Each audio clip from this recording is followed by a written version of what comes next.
Hey guys, this is Scott with a 1970 Chevy El Camino Restomod. This is chapter 5. In this chapter, we're going to take a dive inside the interior. I'm going to spend the next few videos talking about interiors and sections because there's a lot of work that's been done, and this is where the magic has kind of happened.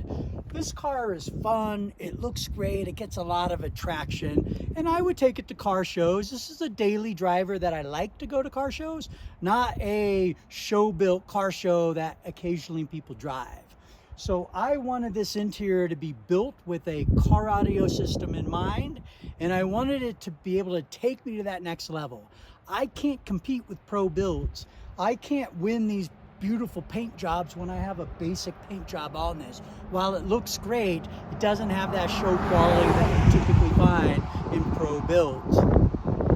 So I thought an interior, and there's a lot of shows that have interior awards, I thought that's a category that I could really capitalize on. This is also an area where I really wanted to use my creativity and take advantage of some designs in order to bring something to life. So let's take a look at that interior.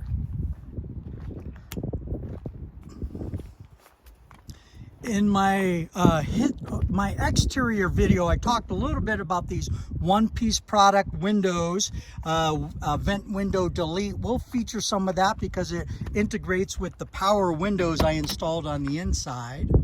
But the first and foremost place to start here is really about the interior. This interior, I started with bucket seats. This was a bench seat original car. This is from TMI Products out of California. TMI is one of those rich historical families where four brothers started in their garage in the 80s building packages for Volkswagens.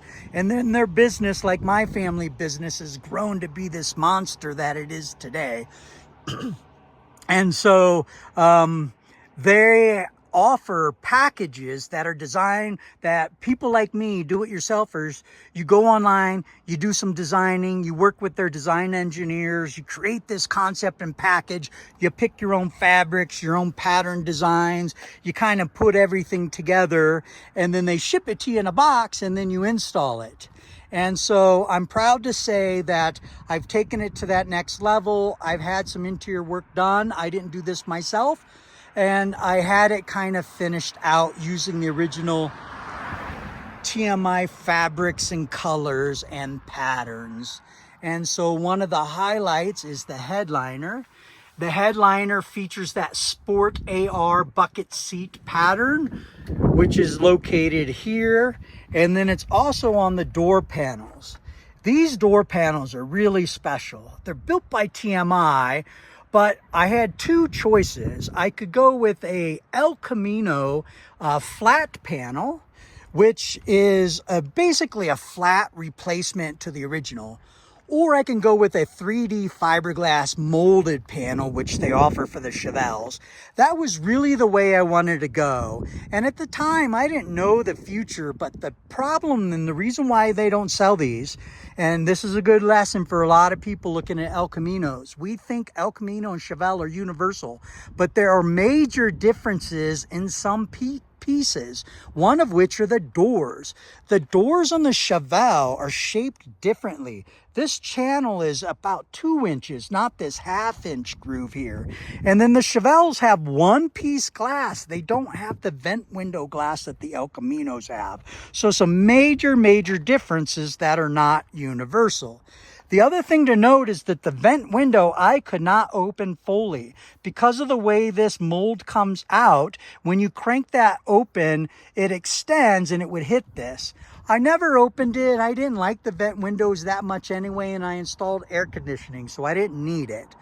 But once I learned about the one-piece products window conversion, it just made sense. And of course, I just couldn't stop with the windows. I had to go with power windows and installed the power window motors from Nu Relics.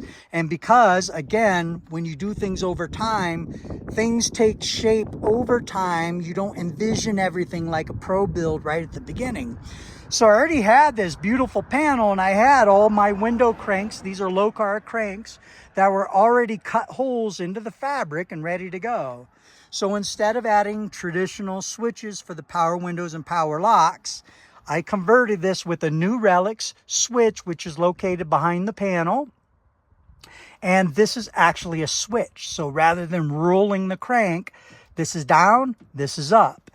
I don't have this completely connected because I have some issues with my power door lock and my alarm management system, but this will be lock and unlock for the power door locks, which is already installed before I did the windows. And then the door handle is standard there as well. Looking pretty sharp. Thank you, appreciate it. What year is it? 1970. Have a good day. That's the nice thing about Restomods is everybody appreciates them, and I appreciate them stopping and saying hi. All right, so continuing on with the window, power windows, and then the Nu Relics switches. So I have their electronic switch here, their electronic switch here. I haven't figured this out yet, but I've seen somebody else do it to where you can actually put in some series of relays and a switch that I can locate in the center console in my switch panel. One of these rockers I'll replace, and I'll be able to switch between left window and right window without having to reach all the way over to the other side of the car in order to operate that window, which is hard to do, especially when you're driving. But having that switch and then using this crank to operate the passenger window is going to be a real game changer, and I can't wait to get that mod done. All right, so if we continue looking at some of the interior upgrades, I mentioned we used all TMI fabrics. This center console I designed and modified myself. It's a fiberglass shell. It comes white. It is done by a boat manufacturer, and there is a guy that does them. It's called, I think it's called Classic Truck Consoles. He's got a bunch of different options. I really envision this, and I've had so many different consoles in this over the time as this car has kind of come to life. If you look at some of my older videos, you'll see 2 or 3 of those different consoles in mind. But I really wanted a high-end car audio system, and it starts with the Alpine 11-inch Halo. And so that really is awesome. It looks fantastic. It's big and bold. I can play Roku videos on there. At car shows, I have a photo library bank that I'll roll through. I've got Dakota digital gauges located here, switch panel, lots of knobs and buttons and controllers. This is a dimmer switch, a subwoofer control button, some USB ports, more USB ports located over here. I've got a 12-volt socket. Again, switches, a couple are blank. These 3 are occupied. More USB charging ports located there. If we look up into the console, what we'll notice here, these are not hooked up now, but in the future when I add nitrous oxide, I want to use that traditional nitrous style buttons to control some operations there. And then this is the PCS controller. I don't have a column shifter like the car originally came with. This is one of those modern modifications that I wanted to do. This is from PCS. Position control systems, and this allows you to go park, reverse, neutral, drive, and then once you're in drive you can toggle up and down. But the reason why I was sold on this product is because they have companion paddle shifters. So the paddle shifters are located on the steering wheel as you would expect right here. That is to increase the gear, and this is to decrease. And just like modern cars, paddles will only go 3, 2, 1, 1, 2, 3. They won't go into park, neutral, or reverse as a safety feature. So really happy with this. And while most people use a control like this for modern transmissions, I don't have one. I have a TH400 old school. It's one of the best that was ever built. It's just a workhorse, and I didn't want to get rid of that. I wanted to stay with it. But it's manual, manual shifting levers, I should say. So you need a column shifter, or in the case, this controls a cable box. Cable box is located in the back underneath a cover, and it runs through the transmission hump, and the cable goes up to the transmission, and it's got a little lever. So every time you push a button or change a gear, it just moves that cable and shifts. There's about a 3/4 second delay, but once you get the timing down, it's magical. If you look at some of my older videos, I've had that in for a while, and I have actually show demonstrations of me driving and shifting and using the paddles, using the gear vendors, button, and so forth. All right, moving on with some of the interior. I upgraded the mirror, went to a modern with HomeLink. I have a radar detector. Yes, I drive fast, and this is does its job and giving me some alerts so I can slow down. And then, of course, one of the early installments I did when I started upgrading the interior is the Dakota Digital VHX dash gauges. This is another one of those no-brainers. Really, really looks great, works great, has some digital components, really, really exciting, and I like using it. All right. Let's see, what else can I talk about on interior? Let me show you the headliner again. I think this is one of those shiny spots. The headliner is one piece with a foam backing. It is actually not on a board. It is directly onto the metal of the roof. And they installed a LED light. So I really like the way that turned out. All the panels were treated. So the sail fin panels, the A-pillars with the speakers installed, they were molded and then wrapped in the vinyl. And then the vinyl, again, all TMI fabrics were used. And then there was only a couple spots they can go two-tone, but the dash was one of those. So it's got the blue stitching on the out, and then they've got a black pattern underneath here, which shows and the nice double stitch here. So it really kind of integrates and flows well.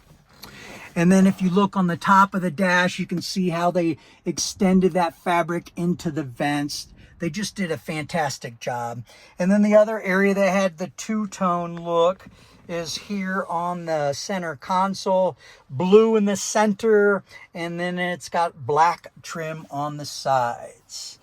If we go into the box, again, I had to build this and do this myself. I use a piano hinge on the back, and I got two lifts. So one here, all carpeted on the inside, and then it just has a simple little magnet here. And then the bottom one lifts, and then I got more storage here underneath. That's where I have the Roku receiver. I have an HDMI cable that comes into the center console and some additional storage there. All right, so that covers some of the features of the interior, but let's look at a couple of those operating. So I'm going to switch to accessory. This is something I've done over time. The stereo is going to turn on where if I go to ignition, the headlights turn on, and many times at car shows, that'll drain the battery. So I don't want I should say the headlight halos turn on. And those are dapper lighting with the Diode Dynamics halos. Those are really awesome, and they're smoked lenses, so those came out great. But what I want to focus on here is some of the operation. So I have, this is a beer symbol for my cup holder LED lighting. And then I've got floor and subwoofer lighting here. So as you can see, the floorboards will light up. So I've got the front on both sides, and then on the back wall for the sound system, which we'll talk about in another chapter, you have some access lighting located over there. All right, and then let's take a look at that power window. Let's see how that operates. So this is on the switch. So now that the accessory is on, again, when I'm at car shows, I don't have the headlights on, not draining the battery, but I can still run the stereo and the power switches and my LED accent lighting. So down rolls the window down, and then up rolls the window up. Took quite a while with one-piece products. I probably have 30 hours into that install, one of the more labor intensive, a lot of issues, a lot of calls to the manufacturer. Really had to do a lot of work in order to get these tweaked, and I actually just got it done this weekend. So really happy with the way it turned out.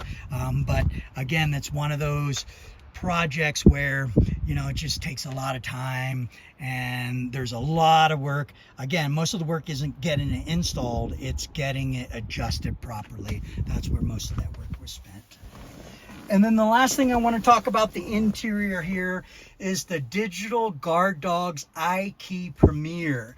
This is a one-button remote start. I don't have a key. The steering column was an I Did It steering column with a delete, ignition delete. So this came out fantastic. The column hole is gone. It's nice and sleek. It's got a tilt lever. It's got a high beam button here. I also relocated that high beam to my my 8-button controller I'll talk about in another video. And then I've got cruise control. So all of these modern touches just give you that feel of a modern vehicle today. And then so the iKey Digital Guard Dawg, there's very few products on the market that are like it. It's been one of those love-hates. I will say their customer service is good. And they're so knowledgeable. Every time I have a problem or something's not working, it's usually something I just call them and they fix me through. But there's a lot of time and energy that's gone into that product. I've had a couple of systems break where I had to send it in, and they've been able to repair them even when I was out of warranty with my original with the remote car start. They repaired it because I had to buy another one, and they got it back to me and sent both back repaired. So again, I couldn't be happier with their technical support and their customer service, but it is one of those tricky systems. And as my father-in-law would say, if you watch my first video, he would hate it. It's just one more thing to break, and it's something I spend a lot of time on. Things don't work right, something's wrong, you got to rewire something. Yeah, so Digital Guard Dawg's iKey Premier. If you are like me and like to take the time and enjoy the hobby, this is right for you. And if you want that modern touch, this is right for you. But you do have to work at it. Even, you know, years after I've installed that product, I still have to go back and rework some of that stuff. All right, I think that covers it for the interior overview, looking at the TMI products, seats, the materials, the doors, the windows, and some of those switches. If you saw something in there that was exciting, don't worry, we'll talk about it in another video. Come back and see me here in a few minutes. Thanks.